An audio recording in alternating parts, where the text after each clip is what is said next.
bata. Bago natin sisimula ng ating talakayin ngayong araw, magsitayo muna ang lahat para sa panalangin.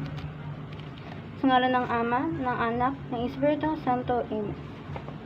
Panginoon, ang aming Ama sa langit, nagpapasalamat kami sa mga biyayang ibinibigay mo sa amin. Hinihiling namin ang inyong gabay at patnubay sa pang-araw-araw na buhay. Palakasin mo po ang aming loob para sa mga hamon. Naway maging tangloka at gabay sa aming mga hakbang. Amen. Sa ngalan ng Ama, ng Anak, ng Espiritu Santo. Amen. May lumiban ba sa klase ngayong araw? Mabuti naman kung wala. Ngayon, bago natin sisimulan ang ating diskusyon, may ipapakita muna akong larawan sa inyo. At inyo itong huhulaan. Itaas lamang ang kamay sa gustong sumagot. Sino makakahula kung ano itong larawang ito? Yes. Tama! Ito ay ruler. Ang ruler ay ginagamit sa pagsukat at pagguhit ng linya. Ito naman, sinong gustong humula? Yes. Magaling! Ito ay eskwela o asero. Ang dalawang ito ay isa lamang sa halimbawa sa mga madaming kagamitan sa pagsusukat. Ang pangsa na ating tatalakayin ngayon ay ang mga kagamitan sa pagsusukat. Yung mga halimbawa na ibigay ko kanina mga larawan ay yung ruler at eskwela o asero ay isa lamang sa maraming halimbawa na kagamitan sa pagsusukat. Siguro marami naman sa atin ang pamilyado sa kagamitan ng pagsusukat dahil ito ay ginagamit namin natin sa pang-araw-araw nating buhay. Halimbawa na lang, kapag ang lola mo ay isang mananahi, ang mananahi ay gumagamit ng kagamitan sa pagsusukat kapag sila ay nagtatahi ng tela. Halimbawa nito ay tape measure. Gumagamit sila ng tape measure para isukat nila kung yung tela ay tama ba sa sukat ng katawan ng isang tao pag sila ay nagtatahi.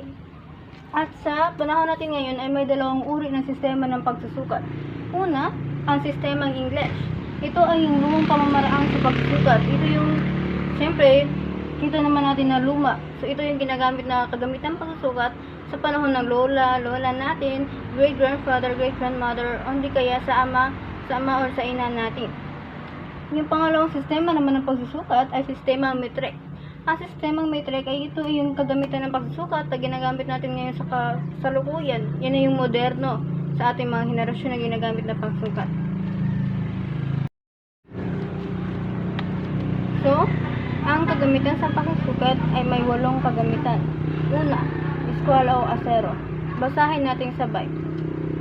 Ang eskwela o asero ay ginagamit sa malalaki at malalapat na gilid ng isang bagay. Halimbawa nito ay gilid ng kahoy, lapat ng mesa, at iba pa. So, base sa ating nabasa, ang eskwela o asero ay isang kagamitan ng pagsusukat na ginagamit para magsukat ng malalapat na gilid ng isang bagay. Halimbawa na lang ito ay gilid ng kahoy at lapad ng lamesa. Halimbawa na lang sa iyong guro, yung lamesa nila ay pwede mong sukatin gamit ang eskwela o asero. Ang eskwela o asero ay isang metal na ginagamit sa pagsusukat sa mga lapad ng lamesa, gilid ng kahoy at iba pa. Ang pangalawa naman ay zigzag rule. Basahin natin ulit ng sabay. Ito ay kasangkapang yari sa kahoy na ang haba ay umaabot sa 6 na pihi at panukat ng mahahabang bagay. Halimbawa na lang ng paggamit ng pagsusukat na ito ay pagsusukat ng haba at lapad ng bintana, pintuan at iba pa. Ang zigzag rule naman ay para ding isang metal. Pero ang kaibahan nila sa eskwela o asero ay ito naman ay ginagamit sa pagsusukat ng haba at lapad ng bintana, pintuan at iba pa. Ang pangatlo naman nating kagamitan ng pagsusukat ay ang meter stick. Ito ay karaniwang ginagamit sa mga mananahi sa pagsusukat para sa gawa ng pattern kapag nagpuputol ng tela. So, ang meter stick naman ay isang kagamitan ginagamit din ng mananahi. Ginagamit nila ito sa pagsusukat ng paggawa ng pattern o kapag nagpuputol ng tela. Kung gusto nila magputol ng tela, ito na naman ginagamit nila para magsukat sa mga mananahi. Halimbawa na lang ay yung lola ko. Gumagamit siya ng mga meter stick, tape measure para magsukat sa kanyang gamit sa kanyang pagtatahi. Ang pang-apat naman natin gagamitan sa pagsusukat ay ang purpose rule. Ang kasangkapang ito ay yari sa isang metal at automatiko na may haba ng 25 pulgada or 25 hanggang 100 talampakan or 100. Ito na ang purpose rule ay isa ding metal tulad ng mga ito. Mali pala, pasensya na. Ang meter stick ay wood o kahoy. Ang skala at zigzag rule ay metal. At ito naman pulpos rule ay metal. Itong pulpos rule naman ay ginagamit sa pagsukat ng mga kawayan o kahoy o kahit anong gusto nilang sukatin ng mga bagay na hindi ginagamit sa pananahe. Siyempre, ginagamit ito tulad ng sa mga panday, ginagamit nilang pulpos rule para magsukat ng mga kahoy na kakailanganin nila para magtayo ng bahay. At ang pulpos rule ay napakamabigat at pwede kang masugatin ito pag hindi maayos ang paggamit. Kaya naman, magiging sabi din sa paggamit sa mga kagamitan pagsusukat na ito. Yung panglima naman natin kagamitan ng pagsusukat ay protractor. Pamilyado naman ata tayo sa protractor, hindi ba? Kadalasan sa mga henerasyon ngayon ay gumagamit ng protractor. Para sa kanang yung nagdo-drawing, ganun. Ang protractor ay kasanggapang ito ay ginagamit sa pagkuha ng mga bagay o di niya kapag ikaw ay gumagawa ng mga anggulo sa ginuguhit ng mga linya. Ang protractor ay ginagamit din parang ruler. Ang kaibahan lang ay ito ay halos ginagamit din sa pag-drawing. Ang ating pang-anim na kagamitan sa pagsusukat ay ruler at triangle. So, ang ruler ay ginamit natin halimbawa kanina bago natin sinimulan ang ating diskusyon. Ang ruler at triangle, ito ay ginagamit sa paggawa ng mga linya sa drawing at iba pang maliit na gawain na nangangailangan ng sukat. So, ang ruler at triangle ay ginagamit lamang sa mga maliliit na gawain na nangangailangan ng sukat. Ang example na lang yung pagdodrawing ninyo. Kung gusto nyo sukatin kung yung bahay nyo ay ilang sentimetro ba, ginagamit ang ruler at triangle dito. Ang ruler at triangle ay isa itong wooden o kahoy. T-square naman ang ating pangpito. Ito ay ginagamit sa pagsukat ng mga habang linya kapag nagdo-drawing. Ginagamit din ito na gabay sa pagguhit ng mga linya sa mga drawing na gagawin. Ang T-square ay pareho-pareho lang sa ruler at triangle at iba pang gagamitan na kahoy na diniskusyon ko kanina. Ang ginagamit din ito na naggabay sa pagguhit ng mga linya sa mga drawing na gagawin. Parang ruler din siya, ang kaibahan na ay ginagamit sa mga habang linya habang ito naman ay ginagamit sa maliliit na linya. Naiintindihan ba mga bata? Nakakasunod ba kayo sa aking diskusyon? Hindi ba kayo nalilito? Wala bang katanungan muna bago hilahan ng panghuling kagamitan sa pagsusukat?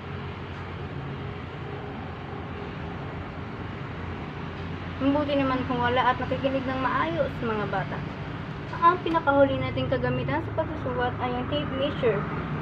Base sa nakikita niya sa larawan, hindi yan ahas ha? Ito ay tape measure. Tulad ng sinabi ko kanina, ang tape measure ay isa din sa ginagamit sa pagsusukat sa pananahi ng inyong lola o lola, mama o papa. Ginagamit ang tape measure sa pananahi sa pagsusukat tulad ng lola ko na isang mananahi. Ito ang palagi kong nakikita sa kanya ginagamit niya sa pananahi. So, ang tape measure, ang kasagapang ito ay ginagamit sa pagsusukat ng mga mananahi.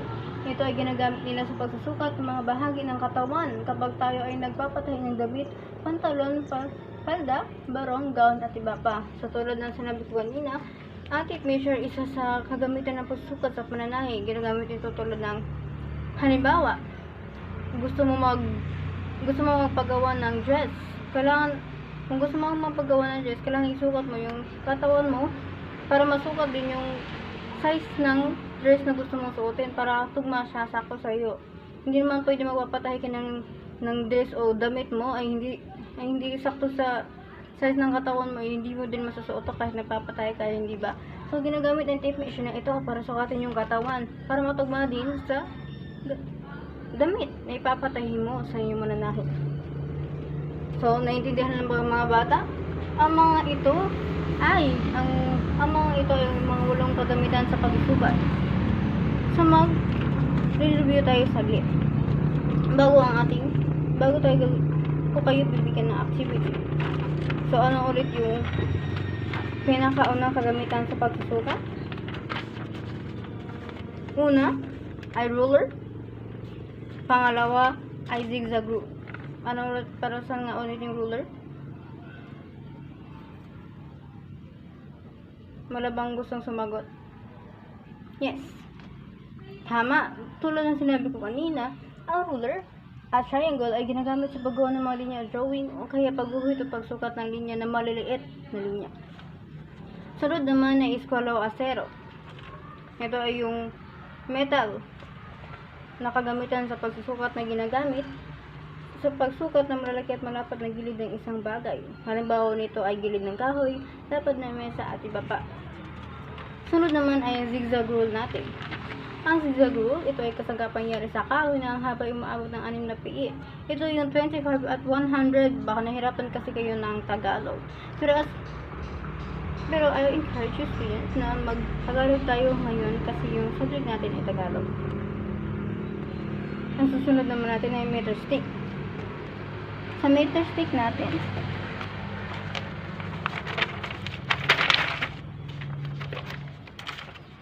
ito yung meter stick natin. Makita nyo naman sa drawing na medyo mataba siya, pero ang pasensya na kasi hindi ako marunong mag-draw. So, sa totoong page nito ay hindi siya mataba, makinis siya, tapos mataas, tapos metal siya, hindi siya wood. Pasensya na kanina na namali ko na naman. Ang meter stick ay wooden o kahoy. So, ang meter stick ay karaniwang ginagamit ng mananahi sa pagsusukat para sa gawa ng pattern o kapag nagpuputol ng tela. So, ang meter stick ay ginagamit pa rin ng mananahi tulad ni Lola. Pero minsan, mas nakikita ko sa kanya ang tape measure, ruler, ay hindi. Tape measure at meter stick ay hindi ko masyadong nakikita sa kay Lola pag nagtatay siya. Ang focus rule, ito na yung sinasabi ko kanina, ito, na isa sa pinakadelikadong kagamitan sa pagsusukat dahil ito ay makinis yung gilid. Pwede, pag hindi ginamit ng tama, ay pwede kang masugatan. At hindi ito pwedeng paglaro sa mga bata, lahat ng mga kagamitan ito. So, ang focus rule ay ginagamit kapag nagsusukat ka ng matataas o mabibigat na bagay, katulad nila ng kahoy. Yung mga carpenter, yung mga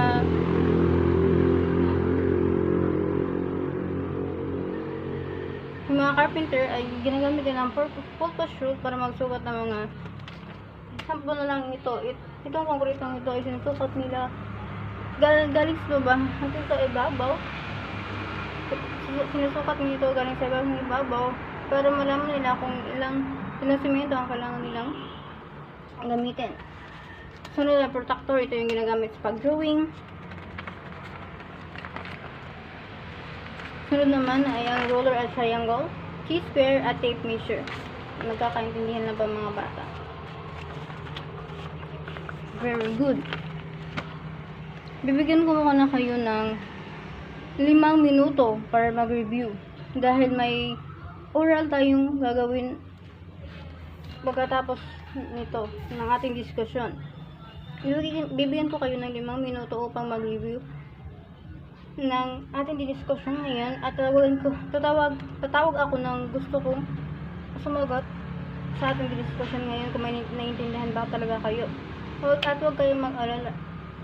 Basta nakinig kayo, makakasagot kayo. So, tapos na ang 5 minutong ibinigay ko sa inyo para pag-aralan yung discussion natin kanina. Sana naman, sa sagutang ito na ipapasagot ko sa inyo, ay may naiintindihan talaga kayo sa discussion ko.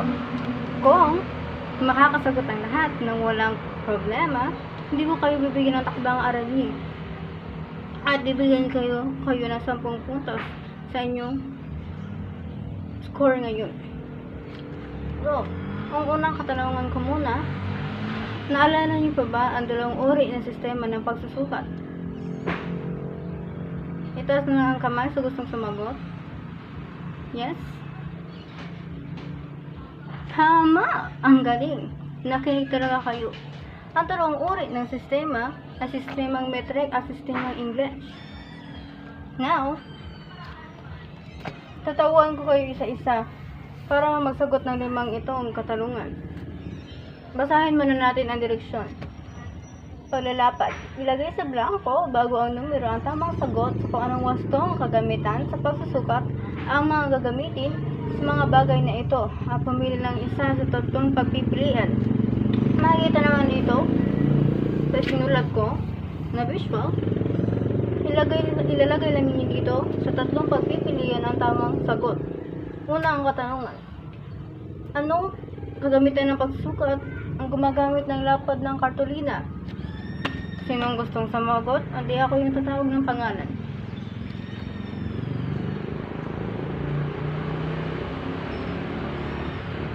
Yes? Daniel? Correct! Ang sagot nito ay eskwela o asero.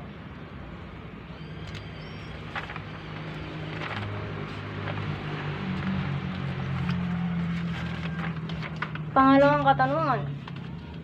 Haba ng kawayan. Sinong gustong sumagot? Tama. Ang sagot ay eskwela o asero. Ang pangatlo naman ay takip ng lata o gatas. Takip ng lata ng gatas. Ang pagpipilian nito ay protractor, meter square at T-square. Pasensya na at hindi ko na lagay dito. Mali ko to. So, ang sagot nito ay takip ng lata ng gatas.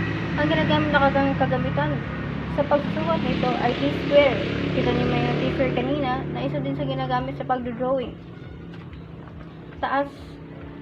Ang apat, taas ng drawing.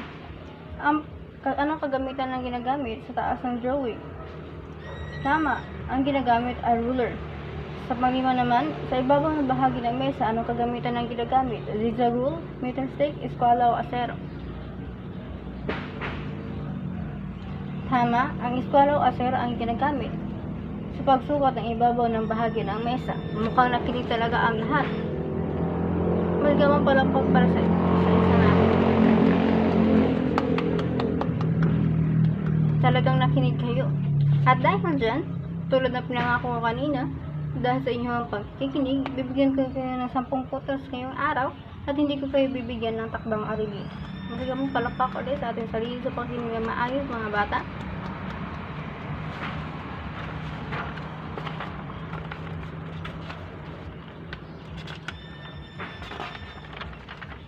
At bago iyan, may papagawa muna akong activity sa inyo.